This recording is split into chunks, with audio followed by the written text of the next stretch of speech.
জাফলং এমনই একটা জায়গা যেটা কিনা ভারত এবং বাংলাদেশের বর্ডারের মধ্যে পড়ে। একদিকে বাংলাদেশের গোয়াইনঘাট উপজেলা এবং আরেকদিকে ভারতের মেঘালয়। জাফলংয়ের অপূর্ব সুন্দর টলটলে জলের নদী, খাসিয়া ট্রাইবদের পল্লী, জাফলং জিরো পয়েন্ট এবং এখানকার ভুবন ভোলানো অসাধারণ চায়ের বাগান। জাফলং এই পিয়ান নদীতে গরমে গা ডুবিয়ে বসে থাকাটাও আমার কাছে একটা দারুণ দারুণ এক্সপিরিয়েন্স। আর সবশেষে এখানকার চায়ের এক্সপিরিয়েন্স সেটাও দারুণ। আর হ্যাঁ, জাফলং এর আন্ডার ওয়াটার স্টোনস কিন্তু ভীষণ বিখ্যাত। তাহলে চলুন আর একেবারে দেরি না করে আজকের গোটা ভ্লগটা আপনাদের সাথে শেয়ার করা যাক। Good morning everybody, a very very good morning to everybody out there. Once again welcome back to my channel. Well, আজকে আমাদের ডে 3 at সিলেট। আজকে আমাদের গন্তব্য হচ্ছে জাফলং। জাফলং ঘুরে আমরা তারপরে আবার ঢাকার উদ্দেশ্যে রওনা দেব। তো আজকে পুরো আইটিনারিটাই একদিনের, আর আমরা চেষ্টা করছি যে আজকেই জাফলং ঘুরে বাকি কিছু site seeing on the way যদি পাই সেগুলো ঘুরে একেবারে ডিরেক্ট ঢাকা যাব। তো দেখা যাক পুরোটা কিভাবে আমরা এক্সিকিউট করি, সবটা তোমাদের সঙ্গে শেয়ার করব। ব্রেকফাস্ট আমাদের হয়ে গেছে, এখন বাজে 9টা এক্স্যাক্টলি। তো চলো আজকের দিনটা স্টার্ট করা যাক। এসে পৌঁছেছি আমরা আমাদের জাফলংয়ের পয়েন্টে। এখানে এক্স্যাক্টলি আমাদের কারকে দাঁড় করানো হয়েছে, আর এখান থেকে যেটা দেখতে পাচ্ছি সামনে, দ্যাট ইজ ওহো, এই হচ্ছে সেই ভিউ। পাহাড়ে ঘেরা একটা অসামান্য জায়গা। একটাই যাবেন নদী দুইটা, এখন দুই নদীতে দুইটা নৌকা দিব, একটা গাড়ি দিব, সাথে একজন গাইড দিয়ে দিব। সময় যতটুকু লাগে আপনাদের, প্যাকেজ আপনার 2500 টাকা পড়বে। আর যদি সবগুলা যদি ঘুরেন তাহলে খাসিয়া পলিতে আবার আরেকটা গাড়ি দিব। আচ্ছা, এটা কেন লিখেছে সাঁতার না জানলে পানিতে নামবেন না? ও পানিতে নামবেন না। হ্যাঁ, এটা বর্ষাকালে যখন পানি ভর্তি থাকে। হ্যাঁ, কোনো ব্যাপার না, এমন কিছু জল না। জাফলংয়ে এসছি মানে এখানে তো স্নান করবোই, অবশ্যই নদীতে নামবো। আর যেহেতু আজকে গাড়িতে একেবারে লাগেজ নিয়ে এসেছি, সেজন্য আজকে আর কোনো অসুবিধা নেই। কালকে যেটা পারিনি আর কি, নামতে পারিনি সাদা পাথরের নদীতে, সেটা খুবই দুঃখ হচ্ছিল তখন ভাবনা চিন্তা করে যে নামতে পারছি না, এই গরমে নদীতে নামতে পারছি না। আজকে সেটা একেবারে পূরণ করব। সুতরাং এখান থেকে জামা কাপড় নিয়েই একেবারে যাচ্ছি আমাদের জাফলং নদীর উদ্দেশ্যে। 0 পয়েন্ট চা বাগান আনন্দ ভ্রমণ। তো সামনে বসতে সামনে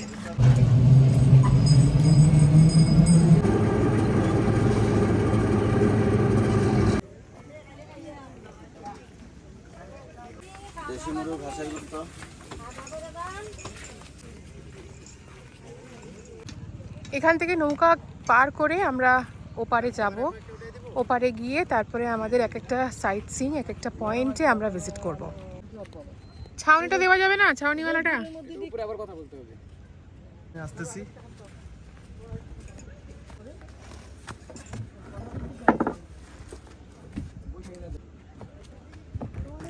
আমরা এখন যে নদী দিয়ে ক্রস করছি এটা কিন্তু বেসিক্যালি 0 পয়েন্টের আন্ডারে পড়ে। আর এখন আমরা যাব 0 পয়েন্ট পেরিয়ে জাফলং যে টি গার্ডেন আছে, টি এস্টেট আছে সেইখানে। তবে তারপর আমরা আবার ফিরে আসব এবং তখন আমরা বিস্তারিত দেখব এই এলাকাটাকে। প্রচণ্ড গরম, কিন্তু তার মধ্যেও ঠান্ডা ঠান্ডা হাওয়া বইছে। তবে জল এখানে অনেকটা কমে গেছে, আর এখানে জলের তলায় যে মাটি সেটাও কিন্তু বেশ স্পষ্ট দেখা যাচ্ছে। খুবই কম ডেপথ, কিন্তু তার মধ্যেও সুন্দর করে নৌকা বেয়ে নিয়ে যাচ্ছে আমাদের মাঝি ভাই। ছোট্ট ছোট্ট মাঝি ভাই আমাদের এখানে।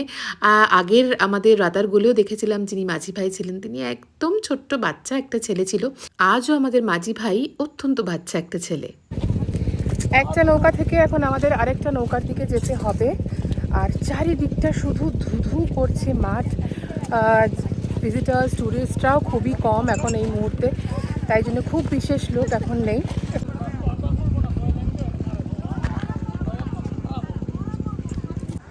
এখান থেকে আরেকটা আমাদেরকে বোট ধরতে হবে, ধরে আবার যেতে হবে ওপারে। আর জল একেবারেই কমে গেছে এখন, সামার বলে। বর্ষাকালে এই সমস্ত জায়গা একদম ডুবে থাকে। কেমন লাগছে? আমাকে বলছো? দারুণ, নৈসর্গিক দৃশ্যটা দুর্দান্ত, ফ্যান্টাস্টিক। না এলে নৌকো থেকে নেমে এবারে আমরা টোটো করে যাব চা বাগানের উদ্দেশ্যে, জাফলং টি এস্টেট।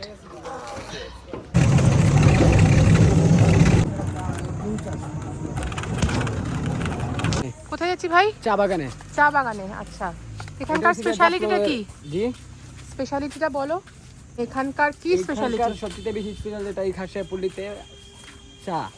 আচ্ছা। এখানে অনেকগুলা চার দোকান আছে। হুম এই যে এখানে যে চা বাগানটা দেখবেন, হুম ওইটার মধ্যে এইখানে চা পাতার ফ্যাক্টরি সামনে আছে। ওই আচ্ছা। ফ্যাক্টরি থেকে আইনা এখানে বিক্রি করতেছে এনারা। ও ওকে। এদিকে পান সুপারি বাগান, যেটা মনে করেন যে আমাদের জাফলংয়ের উপজাতিরা বরজ করে, বাঙালিরা না। আচ্ছা, এখানে সব খাসিয়া উপজাতি, এটা হচ্ছে মাতৃপ্রধান এলাকা। খাসিয়া উপজাতি। জি, ঘরের প্রধান হচ্ছে মহিলা। আচ্ছা, বাহ। হ্যাঁ হ্যাঁ, আমরা যেরকম পুরুষেরা বিয়ে করি, এদের কালচারে এরা মহিলারা পুরুষ বিয়ে করে ঘরে আনে। ওরে বাবা, তাই নাকি? জি। এটা তো দারুণ ইন্টারেস্টিং। বাহ। আচ্ছা, কি কি চা আছে? মশলা চা, মালটা চা, লেমন চা, আর এমনিতে কাঁচা পাতার চা, ব্ল্যাক টি চা, এগুলো আছে। আচ্ছা, কোনটা? ওটা লেমন চা। এটা লেমন চা। আর কি কি আছে? লেমন, মশলা, মালটা চা। এটা হচ্ছে লেমন, মশলা। দেখি মশলাটা দাও আমায়। আচ্ছা, এটা হচ্ছে সব রেডি মিক্স চা, এখানে কোনো চা পাতা না। দেখলাম একটা পাউডারের মধ্যে, তার মধ্যে জল দিচ্ছে। এটা হচ্ছে মশলা চা। এটাও বোধহয় রেডি মিক্স। এটা এক নাম্বার অরিজিনাল পাতা আছে, এটা বাইরে এটা চা বানিয়ে। এটাতে চা বানিয়ে মশালা টি।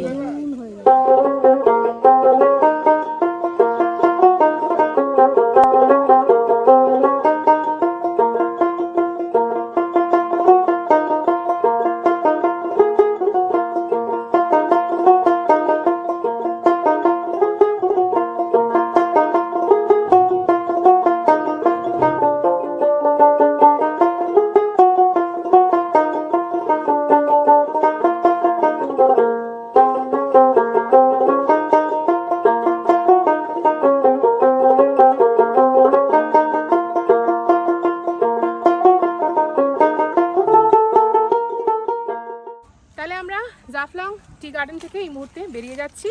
আমাদের নেক্সট ডেস্টিনেশন দাদা এখন কোথায়? খাসিয়াদের জমিদার বাড়ি। খাসিয়াদের জমিদার বাড়ি। তো দেখা হচ্ছে জমিদার বাড়ি গিয়ে। পান গাছ, পান আর সুপারি, একই গেছে পান, একই গেছে সুপারি।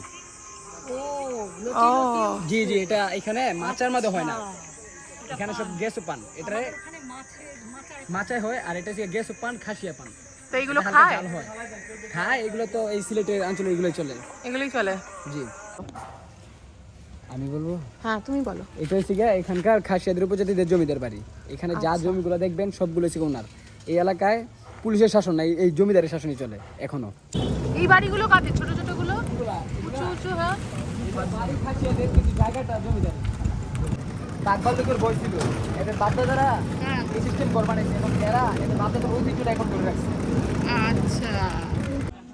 হাঁটছি আমরা হেঁটে হেঁটে, ওইখান থেকে নেমে একেবারে ওই যে সিঁড়ি দেখা যাচ্ছে, ওইখান থেকে নেমে আমরা হাঁটতে হাঁটতে হাঁটতে হাঁটতে যাব ওইখানে। ঝর্ণার অবস্থা খুবই শোচনীয়, এখন ঝর্ণা নেই বললেই চলে। সামারে যা হয়, জল কমে গেছে, আর প্রচণ্ড পরিমাণে গরমের কারণে ঝর্ণারও জল যাই হোক, তবু আমরা যাচ্ছি। এখানে একটু স্নান করার ইচ্ছে আছে। বিষয়টা খুবই দুঃখজনক, জল একেবারে নেই। না, দেখে চলে এলাম আমরা, ফলস দেখে চলে এলাম আমরা। এবার আমরা যাচ্ছি 0 পয়েন্টের দিকে, যেখানে আশা করছি স্নান করা যাবে। রোদে হাঁটতে হাঁটতে জাস্ট পাগল হয়ে যাচ্ছি, মাথা খারাপ হয়ে যাচ্ছে, এত গরম, ভীষণ গরম, ভীষণ গরম। এখন ফাইনাল বোটে আমরা উঠবো, উঠে আমরা 0 পয়েন্টে যাবো, জাফলং 0 পয়েন্ট। কিছু নাই, ডুব দেন। আচ্ছা, এই মুহূর্তে আমরা যেখানে রয়েছি সেটা জাফলংয়ের এই নদী। নতুন করে বলতে হবে না, বহু প্রতীক্ষিত। আপনারা সবাই জানেন আমি জলাশয় কতটা পছন্দ করি, আর এই পার্টিকুলার মুহূর্তটার জন্য আমি মানে অপেক্ষা করছিলাম পাগলের মতো গরমে। যাই হোক, পেছনে যেটা দেখতে পাচ্ছেন এই পাহাড়, এটা হচ্ছে মেঘালয়ের পাহাড়। আর এই মুহূর্তে আমরা যেখানে রয়েছি সেটা কিন্তু একটা 0 পয়েন্ট, ঠিক আছে? এটা হচ্ছে বাংলাদেশ আর ইন্ডিয়ার 0 পয়েন্টে রয়েছি। আর জাফলংয়ের এই পয়েন্টটা ইজ ভেরি ভেরি ফেমাস। আর মা ইজ ভেরি এক্সাইটেড। মজা হচ্ছে তো? ভেরি ভেরি মজা হচ্ছে।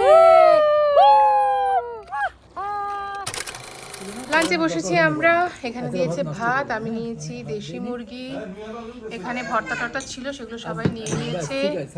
এই হচ্ছে ডাল, সবাই খাওয়া দাওয়া স্টার্ট করে নিয়েছে। খাচ্ছি শুটকির ভর্তা।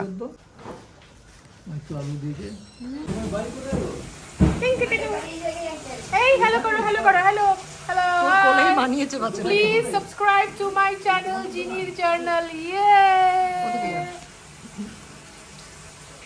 তোর কোলেই মানিয়েছে কিন্তু একে। হ্যাঁ, একদম তোর কোলেই মানিয়েছে। মানিয়েছে না? হ্যাঁ, please subscribe to my channel. বলছি ওর কোলেই মানিয়েছে না? একদম, হ্যাঁ। ওরি বাবা, ওরি বাবা। আপনি নিয়ে যান, বড় হইলে দিয়ে এদিকে চাও, এদিকে চাও। আজকের ব্লগটা তাহলে এখানেই শেষ করলাম। আজকে একটা দারুণ দিন কাটলো, খুব গরমে কাটলো ঠিকই, কিন্তু খুব সুন্দর কাটলো। জাফলং দারুণ লাগলো। সবচেয়ে ভালো লাগলো আমাদের নদীতে স্নান করাটা। আশা করি আপনারাও এনজয় করলেন আমাদের সাথে। পরের ব্লগে আপনাদের সবার সাথে আবার দেখা হচ্ছে। টিল দেন সবাই ভালো থাকবেন। Take care and bye by.